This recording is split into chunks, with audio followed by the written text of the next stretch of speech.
Mbak Monik. Audio boleh dinyalakan, Mbak?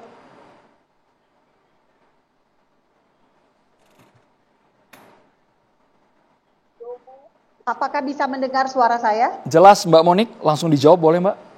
Oke. Ya, selamat malam waktu Indonesia. Ya, Bapak Ibu semua, kita bersyukur akhirnya ada pembebasan sandera. 20 sandera hidup boleh pulang kembali ke Israel dalam keadaan baik. Ini satu hal yang patut kita syukuri bersama karena akhirnya Hamas mau membebaskan sandera. Karena Bapak Ibu tentu tahu ya, sebelumnya sangat sulit untuk mengeluarkan sandera secara hidup-hidup dari tawanan teroris di Gaza. Nah, yang perlu Bapak Ibu ketahui saat ini telah terjadi pergeseran regional yang sangat signifikan. Kenapa signifikan? Karena negara-negara Arab setuju agar Hamas meletakkan senjata dan sandera ini harus dibebaskan. Kemarin di Sharm el Sheikh ini jelas sekali. Ada siapa saja? Ada Qatar yang selama ini membacking Hamas. Lalu ada pula pemimpin-pemimpin Hamas kan berdomisilinya di Qatar. Jadi ketika Qatar ada ikut sepakat itu sesuatu yang besar, langkah besar. Lalu ada Arab Saudi dan tentu saja juga ada negara-negara yang lain termasuk negara kita Indonesia. Jadi Bapak Ibu semua, menurut saya sangat-sangat luar biasa apa yang terjadi dalam kesepakatan pembebasan sandera. Nah, ini yang menurut saya Bapak Ibu semua di Indonesia perlu melihat dari sisi secara regionalnya, secara Timur Tengahnya Bapak Ibu. Secara Timur Tengah ini sesuatu yang baru, sesuatu yang luar biasa. Akhirnya negara-negara Arab di kawasan Timur Tengah ini mau melakukan.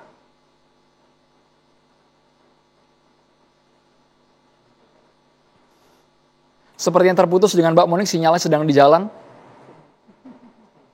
Saya boleh ke Kang Irfan. Kang Irfan, Anda yakin ini akan bersifat jangka panjang? Saya melihat ini... Karena tadi Mas Husin bilang sangat ragu dengan poin 19 ketika negara Palestina diberikan wewenang penuh untuk mengurus pemerintahannya. Ini kan konflik panjang ya, udah 1 abad lebih. Kalau saya hitung mundur ke belakang, setidaknya sejak 1915. Pasca pemberontakan Arab terhadap Turki, kemudian Inggris dan Perancis, ada Sykes-Picot Agreement 1915 yang membagi wilayah bulan sabit subur yang ditinggalkan Turki Utsmani untuk 2 negara itu. Palestina masuk mandat Inggris, Irak, Kuwait, gitu. Suriah, Lebanon masuk mandat Perancis. 2 tahun kemudian, 1917, Balfour Declaration, Menteri Luar Negeri Inggris mengeluarkan deklarasi yang memberi orang Yahudi hak untuk kembali ke Palestina sebagai homeland. Disitulah terjadi migrasi besar-besaran orang Yahudi beli dan nyaplok tanah orang Palestina. Sampai kemudian puncaknya Perang Dunia Kedua, berkat negara-negara barat itu juga, akhirnya negara Israel serta fait accompli, negara-negara yang pas pemenang Perang Dunia Kedua waktu itu memaksa Arab untuk menerima partition plan. Disitulah konflik, terjadilah peristiwa Nakba. Peristiwa genosida pertama itu adalah Nakba. Ketika ratusan ribu warga Palestina meninggalkan kampung halaman mereka yang sekarang jadi Tel Aviv, yang sekarang jadi Haifa, yang sekarang jadi kota-kota besar Israel itu dulu adalah kampung-kampung orang Palestina yang sudah ribuan tahun mereka tinggali, dipaksa pergi. Itulah ethnic cleansing pertama. Ratusan ribu yang kemudian menyebar ke pengungsian dan ke berbagai negara di dunia. Terjadi tragedi luar biasa dan menurut saya ini 20 poin Trump ini, suka tidak suka dengan berbagai kerumitan dan kelemahannya, ini ibarat secercah cahaya di lorong gelap yang panjang yang umurnya lebih dari 100 tahun. Ini ada secercah cahaya. Kenapa? Karena ada beberapa tanda-tanda menunjukkan adanya titik balik. Peristiwa serangan Hamas 7 Oktober itu terlepas dari kontroversi dan tragisnya serangan itu, tapi itu adalah sebuah titik balik. Dan menunjukkan bahwa Israel sudah melewati peaknya. sedang dalam proses menuju deklinasi. Kenapa? Karena 2 minggu sebelum 7 Oktober, dalam sidang tahunan PBB itu tahun 2023, tanggal 22 seingat saya, dengan percaya diri Netanyahu pidato di hadapan Majelis Umum PBB, ini adalah deal of century. Deal Abraham Accord. Dia menunjukkan peta baru Timur Tengah yang kalau orang paham sejarah biblikal, ini mirip ayat Israel. Visi kaum Zionis radikal tentang Israel Raya yang luasnya dari sungai di Mesir sampai ke sungai Efrat. Dia menunjukkan peta itu. Dan di situ tidak ada yang namanya negara Palestina. Dengan begitu yakin. Netanyahu bilang, kami tinggal nunggu Saudi Arabia saja. Masih alot. Tapi pada akhirnya Saudi akan ikut. Peristiwa 7 Oktober itu membuyarkan mimpi Netanyahu dan kaum Zionis militan garis keras Israel. Karena sejak itu Saudi menolak semua pembicaraan untuk normalisasi hubungan. Dikutip peristiwa genosida Gaza sedemikian rupa luar biasa, masyarakat dunia mata hatinya semua terbuka. Lintas agama, lintas ras, lintas etnik, yang terjadi di sana adalah pembantaian, pembasmian, ethnic cleansing, dan genosida. Semua mata hati dunia. Di situ Saudi dan beberapa negara Arab mengeluarkan kartu lama yang dulu ditolak keras oleh Israel dan oleh negara Barat. Kartu lama itu apa? Two-state solution. Itu yang tahun 2002 diusulkan dalam proposal damai Arab oleh Raja Abdullah Al Saud itu. Termasuk Indonesia. Indonesia belum bersuara waktu itu, tapi diadopsi sebagian besar negara Arab, tapi ditolak oleh Israel, ditolak oleh Amerika, ditolak semua negara Barat.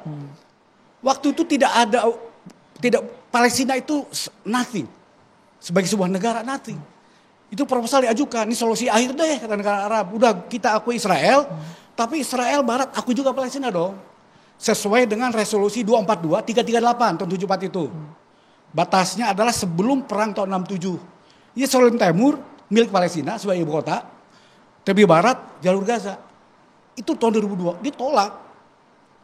Intinya bertepuk sebelah tangan. Nah, peristiwa kemarin genosida Gaza, kartu ini dimainkan lagi oleh MBS. Dulu waktu itu aktornya itu Pangeran Faisal bin Farhan. Dia bikin deklarasi bulan September tahun 2004 di New York juga bersama dengan sidang tahunan. Deklarasi Koalisi Global Palestina Merdeka Two-State Solution. Waktu itu hanya sedikit negara yang ikut. Tapi berjalannya waktu, semakin gilanya Israel, dunia semakin terbuka. Jarak maknya boleh lebih dekat kan? Kemudian Emmanuel Macron terketuk. Kemudian Keir Starmer ikut. Akhirnya negara-negara Eropa semua tergerak setelah Irlandia dan Spanyol ya. Kemudian titik balik itu setelah Emmanuel Macron ikut terlibat, dia yang kemudian menggalang dukungan negara-negara Eropa Barat. Seutuh Amerika. Puncaknya adalah deklarasi di PBB kemarin. 157 negara, two-state solution. Itu adalah titik balik luar biasa. Artinya lebih dari 3/4 negara anggota PBB mengakui Palestina itu sebagai negara eksis. Two-state solution. Dan dalam proposal two-state solution itu garis merah tidak boleh dilanggar. Tidak dikompromikan, ibu kota Yerusalem Timur milik Palestina. Tapi Barat milik Palestina, termasuk Gaza. Kenapa itu garis merah? Karena Yerusalem Timur itu ada Al-Aqsa. Di situ ada